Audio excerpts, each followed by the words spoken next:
ما بعرفش انقي الفلفل الحلو يا معلم. اجيب انا وانت ونشوف.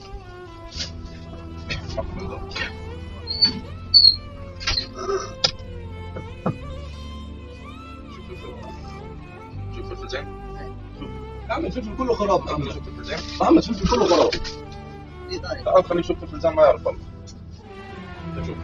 شوف انا يشيل انت ما يصير هذا شو يصير. انت شوف زين يعني شنو نسوي عشان يطلع بيتي الثاني. تعال شوف. تعال شوف يا مدير. انا ما اعرف شنو اسوي يا مدير. تعال. انا شيل انت ما ادري. انت تعال جيب فلفل ثاني. فلفل ثاني زين. كل نفسك. تعال بس شوف فلفل كبير. تعال. شوف نفسك. تعال يا مدير. تعال اسمع تعال. فلفل كبير احسن. يا عم كيس. دقيقة. لا مدير لا مدير. لا حرام والله حرام. والله حرام. خلاص ما يشيل. شوف ما يشيل تعال. والله ما يشيل خلاص. والله حرام. قاعد. والله حرام. لا يسوي صوت. لا يا ما يشيل خلاص. مدير تعال. لا والله حرام.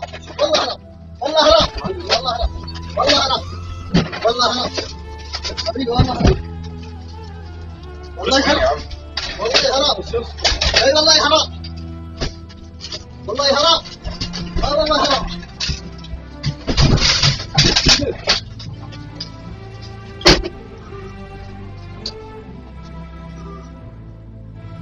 ini apa Kaiser? Kaiser terboyer. Cek तुम्हारे Kaiser terboyer. السلام عليكم. زي ما انتم شفتوا كده الفيديو ده، دي حاجه مش كويسه، دي حاجه تحزن، دي كارثه عملوها 2 شباب مصريين هنا في الكويت. وطبعا ناس كتيره اتكلمت في الموضوع ده قبل كده، وبلاش ان احنا نحط نفسنا في مواقف زي دي، بس برضه لسه في ناس بتعمل نفس الافعال اللي مش كويسه. في مثل بنقول عليه احنا في مصر: يا غريب كن اديب. يعني انت جاي بلد محترمه تاكل فيها لقمه عيش، وربنا رزقك ان انت دخلت الكويت وتقدر تشتغل وتجيب قرش بالحلال وفرص العمل متوفره، ورغم ده في ناس تانية بتحاول تستسهل الطريق. دول 2 مصريين دخلوا بآلة وسرقوها، وطبعا جهاز الشرطه هنا وصل لهم واكيد هيستبعدوا من البلد، وغير العقوبات اللي لسه هتتفرض عليهم يا هنا يا في مصر. طبعا اي واحد بيعمل حركه زي دي هو بيسيء للجاليه باكملها، ما بيسيئش لنفسه بس.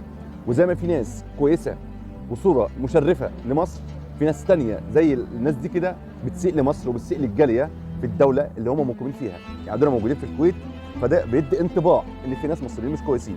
بس طبعا ده حالات فرديه، بس الحالات الفرديه احنا مش حابينها انها تحصل ومش حابينها انها تتكرر، بسبب العمل اللي هم عملوه ده ممكن ياثر علينا احنا كجاليه مصريه هنا في الكويت بسبب حاجه زي دي. واحنا بنقول ربنا يسهل ورب الامور تمشي والامور تكون افضل يعني. بس دول ما بيمثلوش غير نفسهم، واحنا لا يشرفنا ان دول يكونوا مصريين، ونتمنى ياخدوا اقصى عقوبه عشان خاطر يكونوا عبره لاي حد. كل واحد فينا لما بيكون في اي دوله بره، انت ما بتمثلش نفسك، انت بتمثل الجاليه اللي انت منها وبتمثل الدوله اللي انت طالع منها. محدش عارف ده ابن مين او من محافظه ايه، بس في الاخر وفي الاول اسمه مصري. نتمنى الحالات اللي زي دي ما تكونش واضحه، وانا حبيت اعمل الفيديو ده عشان خاطر الناس تنتبه ان كل واحد فينا بره مصر انت بتمثل مصر باكملها، ما بتمثلش نفسك بس. نتمنى الحالات اللي زي دي ما تظهرش، واتمنى ان ياخدوا اقصى عقوبه عشان يكونوا عبره لاي واحد ممكن يفكر انه يعمل حاجه زي ده. عايز تعمل حاجه زي دي ارجع بلدك واعمل اللي انت عايزه، محدش شايفك. وما بيننا وبين بعضينا الشرطه في مصر هتحاسبك وتاخد الاجراءات القانونيه معاك، بس مش هيكون الوضع زي هنا في اي دوله بره. احنا طبعا هنا بنكون مستائين جدا من المواقف اللي بتحصل اللي زي دي. جاي بلد تاكل فيها لقمه عيش، حافظ على لقمه عيشك وحافظ على نفسك. والله لو جبت مال الدنيا من حرام ربنا مش هيبارك لك فيه، ولا هيبارك لك في صحتك، ولا هيبارك لك في بيتك، ولا هيبارك لك في عيالك. اللي بيجي من حرام بيروح من حرام وبيخلص منك في الدنيا وفي الاخره.